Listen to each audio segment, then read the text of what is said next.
Guruve Gaura Chandraya Radhikaya Tadali Krishnaya Krishna Bhaktaya Tad Bhaktaya Namo Namaha Vanchakalpatrubhyascha Kripa Sindhuvevacha Patitanam Pavanebhyo Vaishnavebhyo Namo Namaha Jaya Shri Krishna Chaitanya Prabhu Nityananda Shri Advaita Gadadhara Shivasadi Gaura Bhaktavinda Hare Krishna Krishna Krishna Hare Hare Hare Rama Rama Rama Hare Hare. My Dandavat Pranam devotees, Happy Diwali. And then for those who I don't see by Govardhan Puja, Happy Anukut and Govardhan Puja. I am answering a question at the behest of a very nice devotee couple.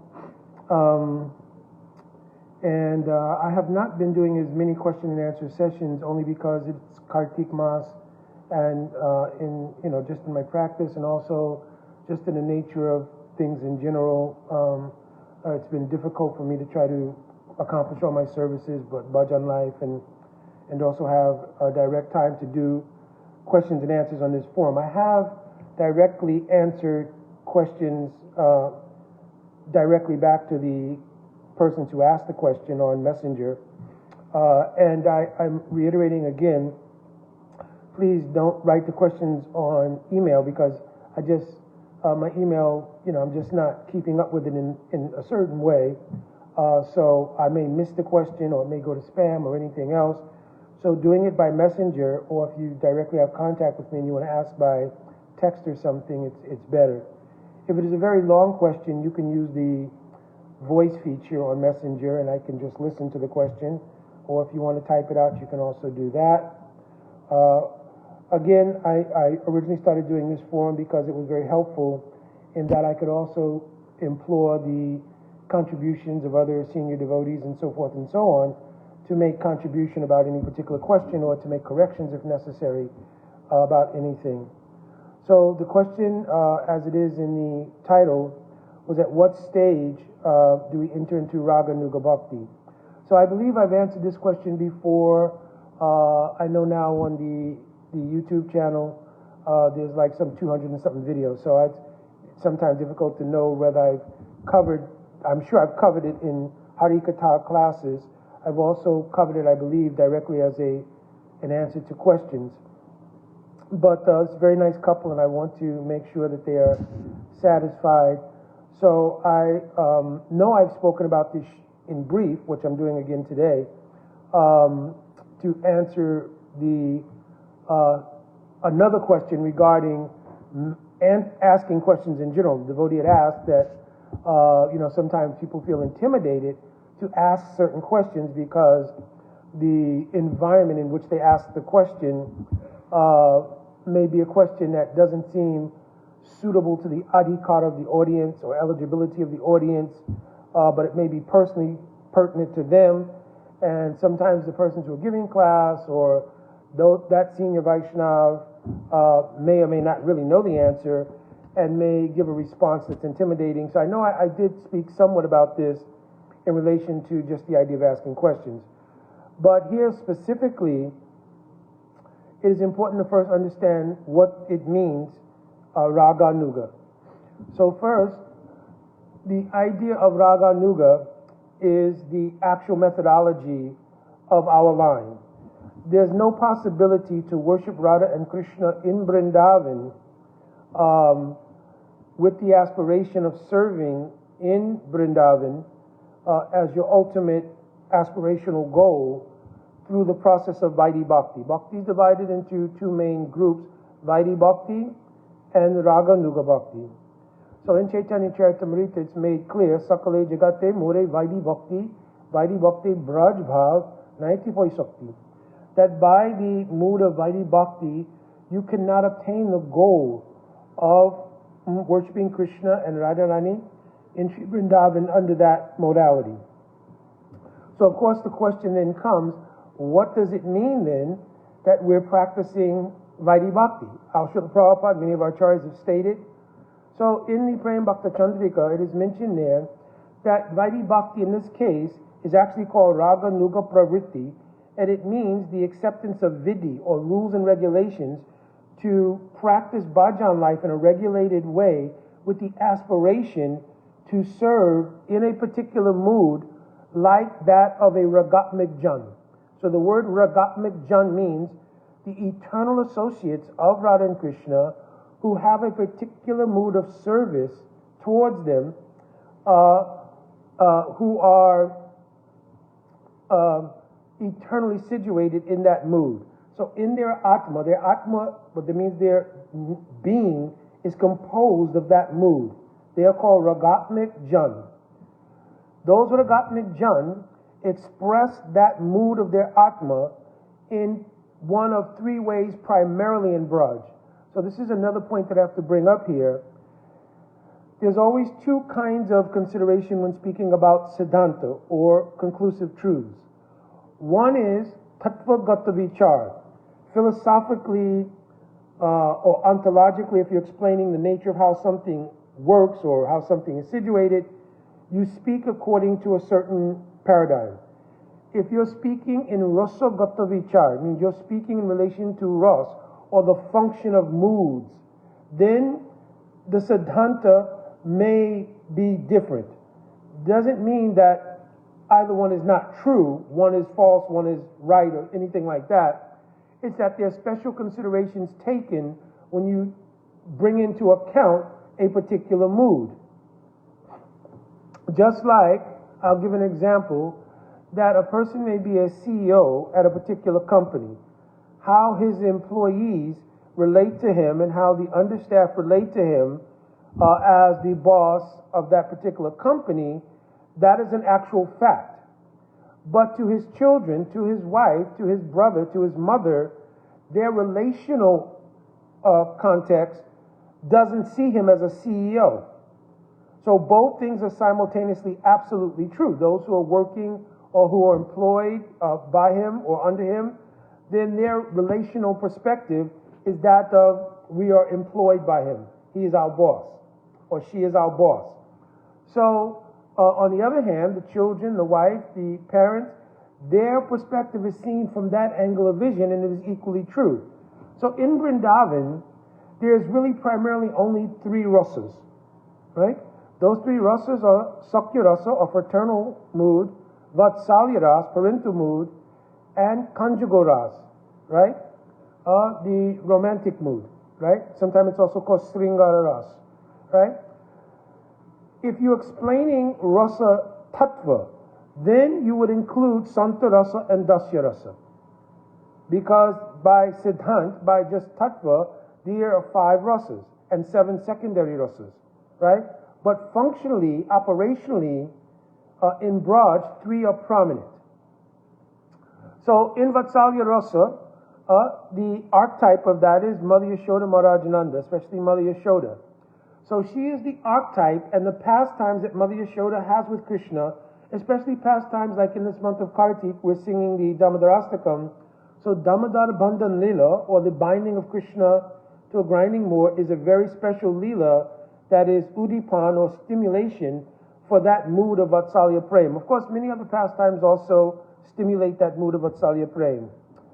Similarly, Sridham is the archetype of Priya Sakhas. There are different kinds of Sakhas to Krishna. Priya Sakhas like Sridham. Then there are Surit Sakhas, those who are slightly elder than Krishna and have a protective mood towards Krishna, headed by Balaram actually. And then there are those who are very confidential inner friends of Krishna. They're called Priya Narma Sakhas like Subal, Madhumanga, Ujjwal, etc. So their difference is that they have capacity to digest and even serve in Krishna's connection with gopis in Madhurya Rasa. You understand? They themselves do not enter Madhurya Rasa. So they have a pure, Keval it's called. Keval means only strictly Sakya Rasa, but it is Priya Narma Sakya Rasa. And the indication is here is that they have a special feature in their fraternal mood. It is called Anumodita. Anumodita means they strictly follow, by the depth of their friendship with Krishna, his happiness. So they don't aspire, for instance, when Krishna is associating with gopis, that they should also have association with gopis. because the idea would be that it is a natural phenomenon that any male person would have attraction to female persons. So in the Naravat Leela, means human-like Leela of Krishna, why the Priya Namasakas have no attraction towards gopis in a conjugal mood? Because they are completely absorbed in Krishna's happiness with gopis. It is called Anumodita. Therefore, Sakhi Bhava Asrita. It means their internal mood of being like a male becomes suppressed, and they act in the mood of service like Sakhi Bhav. They do not become like Sakhis or anything. They act in the suppression of their male mood in order to give comfortable facility to Krishna's association with gopis, and gopis also are very comfortable and trusting of Subal, Ujjwal, Madhu Mangal, and the Priya Namasakas. So these are the archetypes of different kinds of moods.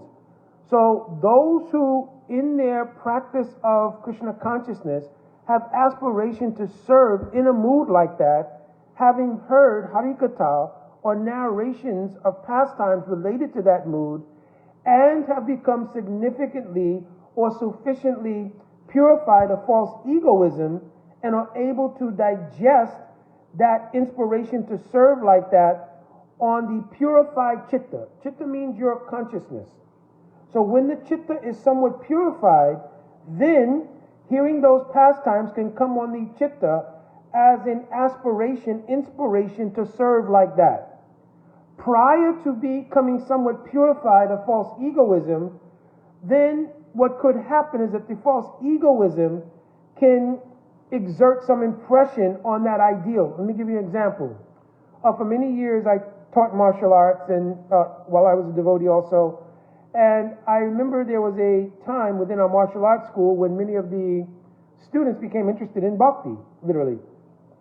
So, becoming interested in bhakti, obviously they began to learn more and more about a bhakti, but some corrupted idea came that, oh, if we had a relationship, our relationship must be with Sri Narasimhadev, because Narasimhadev is the apparently the emblem of Veer Ros, or chivalry and combat and all these kind of. So what they were doing was kind of conflating sort of their what's called Purush Bhav, means their own male mood and their own subjective experiences in martial arts and other false egoism-based things with the pure inner experience of being attracted to a mood based on the purity of consciousness and hearing Harikatha and getting inspiration for a samskar. Samskar means like a impression of that mood that's present in your consciousness, having been planted there by a sadhu, even in a previous life. Let me repeat that. In some particular life, an impression of a particular mood was gleaned from a sadhu. This is explained in Bhakti Rasamrita Sindhu 2.538 by Rupa Goswami. Right? So, there he says that impression created Viseshu Lashamai. Viseshu Las means a particular kind of enthusiasm for a particular kind of mood. Right? The context of that statement in Bhakti Rasamrita Sindhu was considering from a neutral position that Madhurya Rasa is superior. Right? And in Ramananda Samvad, this is also flushed out, that just like earth contains all the other elements like fire, water, ether, air, etc., similarly, Madhurya Rasa is the rasa, what seems to be the container of all other kinds of ras. It doesn't mean that all of the rasas are expressed there. In fact, in rasa tattva, we have to understand some rasas are compatible, some are not. So it doesn't mean that all rasas are expressed there. It just means considering from a neutral position, all rasa and the elements of those rasas can be found in Madhurya Rasa. You understand? So on this question, then Rupa Goswami is answering by saying what causes a particular attraction to a particular ras is Rati Vasana. Vasana means an impression or samskar that's come from a previous life. And that samskar is like, it's called the Gada samskar, like a deep samskar impression, is nourished life after life in the association of Sadhu Guru. Understand? So when the consciousness is purified from false egoism, the clear perspective and clear vision of that aspirational impression and its nourishment by the Harikatha coming from sadhus and from Guru becomes clear and not obfuscated by false egoism. You understand? So it's at that stage that truly the eligibility to take up the practice of Raganuga Bhakti becomes substantial. Prior to that, it is still the path of Raganuga Pravritti, progressive steps towards eligibility for actual practice of Raganuga Bhakti. Right? So, again, summarizing, you cannot worship Radha and Krishna by Vaidhi Bhakti. They are worshipped by the process of Raganuga Bhakti. That Raganuga Bhakti, before actual eligibility comes in the consciousness of an aspirant, is called Raganuga Pravritti. In Raganuga Pravritti, and even in Raganuga Bhakti genuinely, there is no such thing as the abandonment of vidis. So, Shravanam Kirtanandini Vaidhi Bhakti Sudanti too. So it's explained that even in the path of Rag Marg, one follows rules and regulations. You will still arise for Mangalarati, you'll still chant a fixed number of rounds, you'll still hear Harikatha, you have association of sadhus. All of the things that are the rules and regulations of the practice of bhakti in general are applicable to those who are practicing Raganuga Bhakti. There are some things which may be streamlined, for lack of a better word, meaning that if you develop one-pointed attention towards a particular mood, having come to the sufficient level of adhikar to have that inspiration, and it could be vetted and should be vetted, it is called Ruchi Pariksha by Sri Guru, right? If you've come genuinely to that stage, then at that point, some things will be streamlined. For instance, your perspective on Krishna's Leela in Dwarka will be related to your aspirational mood. So, example, if your aspirational mood is in Palyadasi Bhav, means Manjari Bhav, or serving Radhika to serve Krishna, then your perspective on Dwarka is that Krishna is suffering greatly in Dwarka due to separation from Brijabasis, especially Gopis, especially Srimati Radharani. So when you read or hear Harikatha, this inspiration is what comes. How will we bring Krishna back to Vrindavan and back into the association of Srimati Radharani? I've given talk before. This is actually the essential meaning of the Jagannath Rath Yatra. Krishna Vajalana Jai E Bhavantra. The bhav, the mood in the Rath Yatra, is that now we are successful in bringing Krishna back to Vrindavan, being inspired by Radharani, who Krishna has now accepted her mood in the form of Chaitanya Mahaprabhu.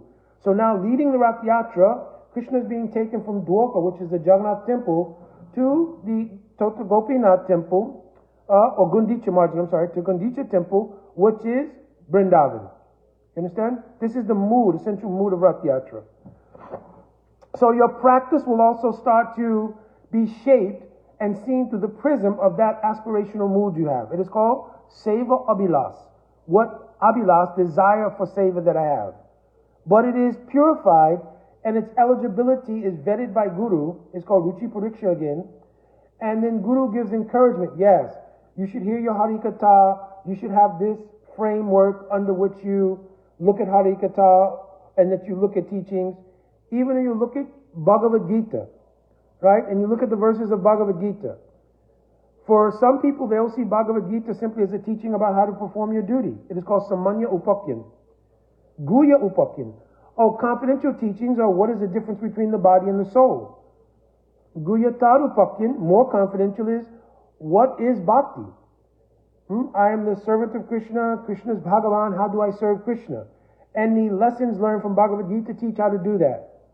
Guyatam, even more. Particularly among all the ways to serve Bhagavan, the service done by the residents of Braj is the highest class of service. So how to obtain this kind of mood of Braj? That is called Guyatam. And then within Braj, the service of the mood between Radha and Krishna and their prem is called Sarva Guyatam Kata.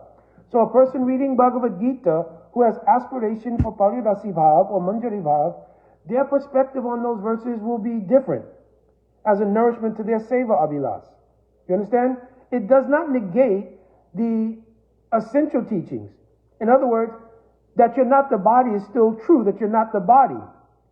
Deinosmin yatade komaram yovanam jara tatade hantras praktya diras tattanamoyati. This verse also indicates you're not the body.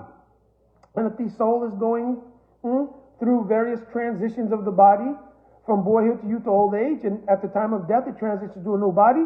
Don't be bewildered by this because you're not the body. But this verse may have other indications for those in Pali Rasi Bab. I'm not speaking these things here because it is Adhikar specific, right? So I have mentioned it before in other classes, but I'm reserving here not to really speak on it. But that verse can be interpreted in many ways according to the Adhikar of the devotee. It is mentioned directly in the Gita Upanishad, right? Gita Mahatmya. Sava Upanishado Gavo Dugda Nandana Gopala Patsa Vatsa Sudhir Bhokta Dugda Gita Amritam Mahat. So in that Gita Mahatmya, it's explained, "O thoughtful devotees, please hear this Gita which was spoken by the milkman of Braj." In other words, Sri Krishna in Vrindavan mood is who's speaking here in Bhagavad Gita. But in Tattvagata Vichar, remember I told the difference between Rasagata Vichar and Tattvagata Vichar. In Tattvagata Vichar, we will think Vasudev Krishna speaking. Because Vasudev means Krishna when he's thinking himself to be a prince or Kshatriya, living in Mathura and Dwarka. But here Gita says, no, this is being spoken by the son of Nanda Maharaj. Parthavatsa Sudhir Bhokta. Oh, Sudhir means those who are very devotionally intelligent. You should understand, Krishna has taken Arjuna just as a cow to give milk uses the calf. If you want to get milk from a cow, you have to bring the calf.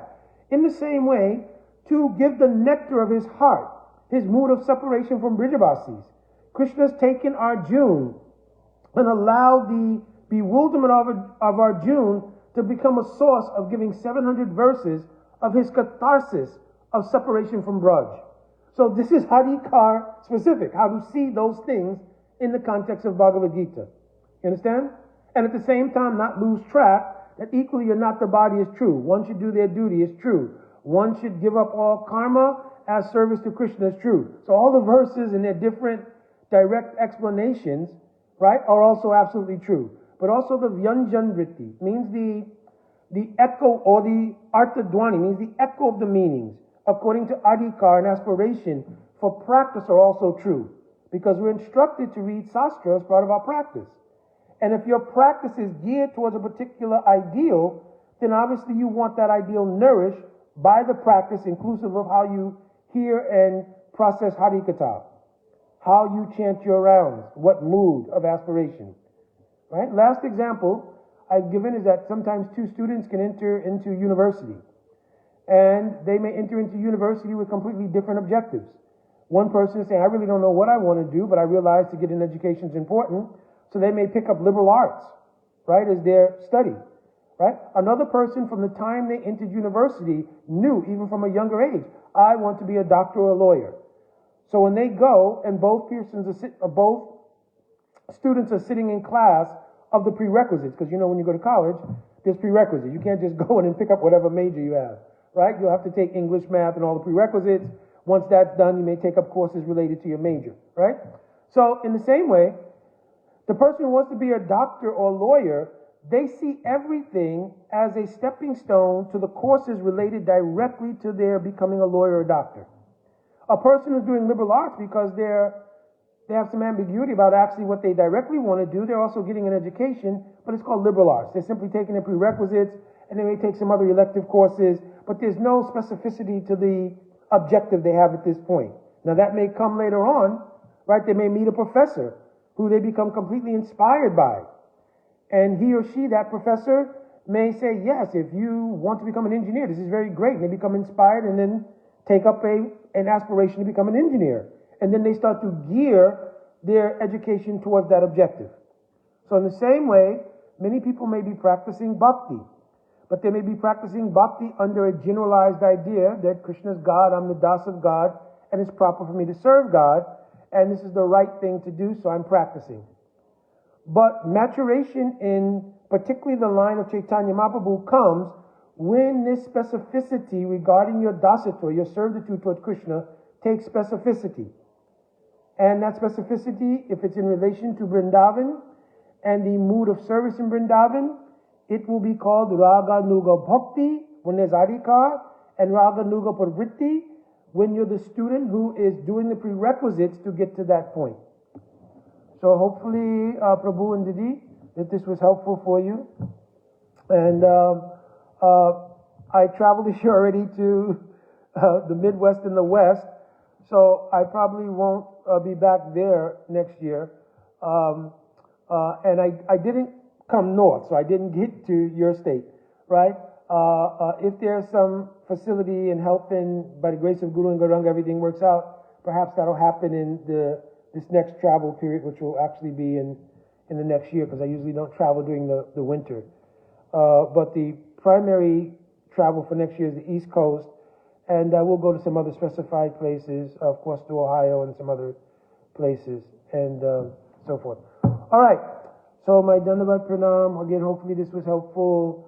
Vancha Kalpatruviyascha Kripa Shindavevacha Patitanam Pavanebhyo Vaishnavebhyo Namo Namaha. Oh, if I didn't answer this, I'm sure you would have gotten on my case. I mentioned that there's specificity in the rasas. So yes, in the conjugal rasa, there is specificity. In serving Radha and Krishna conjugal, there are two moods which are primary. So I've talked about Palyadasi Bhav or Manjari Bhav. The other mood is called Sambhog Ichmai. Sambhog Ichmai means those who directly have aspiration to meet with Krishna.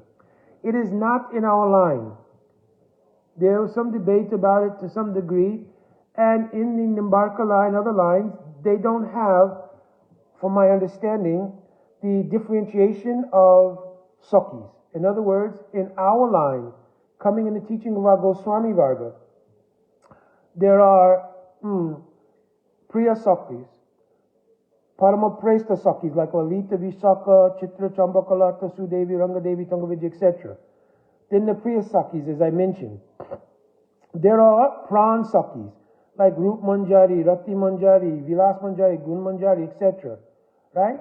Then there are Nitya Sakis. This position of Nitya Saki are those who have come from the position of sadhana and are serving under the guidance of the Pran Sakis and have a mood of service towards Radhika as a Palyadasi. Palyadasi means like a servant of Radhika. So then question may arise, how is that related to serving Krishna?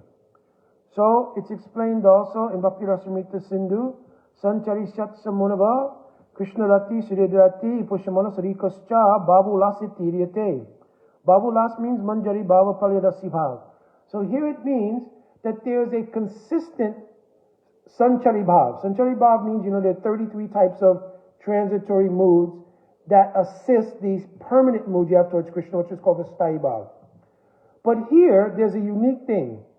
Sanchari Shat Samunava. This Sanchari Bhav of continuously feeling Suridrati. Suridrati means a particular inclination of devotion to the service of Radhika. Pushamanas Adhikascha.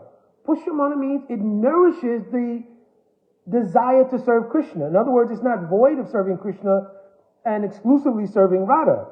Right? The desire to serve Radhika, Pushamanas Adhikas. It exceeds the natural Krishna Rati. Right? But it nourishes the Krishna Rati. In other words, it increases the desire to serve Krishna by serving him through Radharani. You understand? It's also expressed by Raghunath Das Goswami in Manasiksha. Marisha Natadve Vraja Vipina Chandra Vraja Swarim tu Natatve. So here it's saying that yes, Raghunath Das Goswami is saying, my aspiration is to serve Shri Krishna Chandra. How? By serving Rajeshwari Srimati Radharani and seeing that her prananath is Shri Krishna. So serving to make Krishna happy by always trying to arrange the association of him with Radhika is an aspiration in Palyadasi Bhava Manjari Bhav. You understand? This mood is called Tat Tat Bhava Ichmai. So one is called Sambhog Ichmai, to want to serve like Sakis, that is not prominent in our line. Right? But in Nimbark Sampradaya you will find it. Right? Vallabhi Sampradaya you also find it. But in the line of Chaitanya Mahaprabhu, our Gaudiya line, the mood of serving Tat Tat Bhavichmahi through those manjaris like Rup Manjari. That's why we sing the song Sri Rupa Manjari Pada Shai Mora Shampad. Our Sampad, serving under Rup Manjari in the youth or in the Gun of Lalita, Soki, right? And of course, it varies. Some are serving under Vishaka and so on and so on. But this is the ideal.